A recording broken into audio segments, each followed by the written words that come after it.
All right.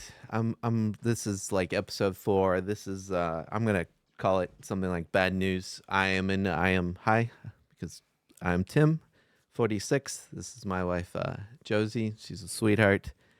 I brought her in for this part of the story because it's real and it's sad and it's important and it's something that probably should be talked about and a public thing. I'm going to try not to cry and all that stuff, and try to keep it quick because I have to really go to the bathroom. It's working.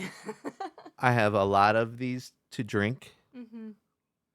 This is 4. and then I still got, well, then I still got the other things, right? So I Mm-hmm. should probably mix them because they probably want me to evacuate everything that's coming into me. Or at least get some more electrolytes in you.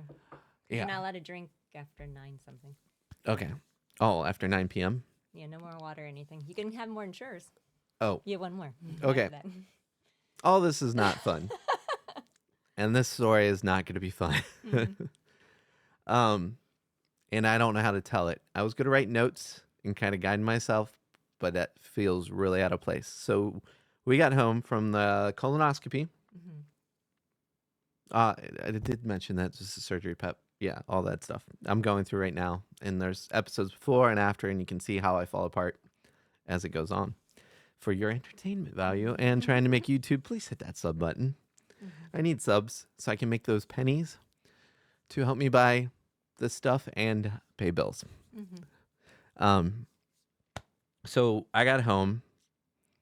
Basically, that night we had a talk, right? Before we knew we knew we had cancer, or I know we. There's no we. I have cancer. She does not. Thank do God. not. Um, and I was debating on how I went to handle the situation. Whether just to let it ride through, and you get better, you die type of deal.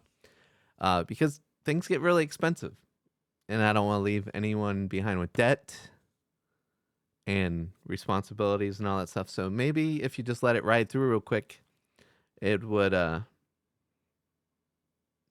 that would be the better solution. It's really sad.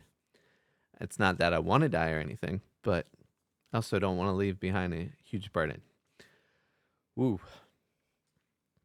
So we're in the bed, and she talks to me. You should talk a little bit. That gives me a break, and I have to drink this stuff. I can't remember completely how it went.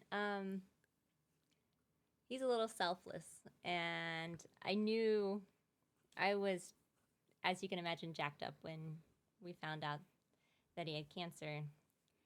And I had a sneaky suspicion that he was thinking of. Sorry, you probably can't hear me. So I had a sneaky suspicion that he was going to possibly lean towards riding it through and not doing anything for me and for others, because he thought it would be the better, nicer way to do things. And I called him out on it because I needed to know, because he's my person. Everyone has a person. He's my person. And I needed him to fight. So she asked me, what'd you ask me? I'm like almost crying, so. I can't remember exactly what I said. I asked you to fight.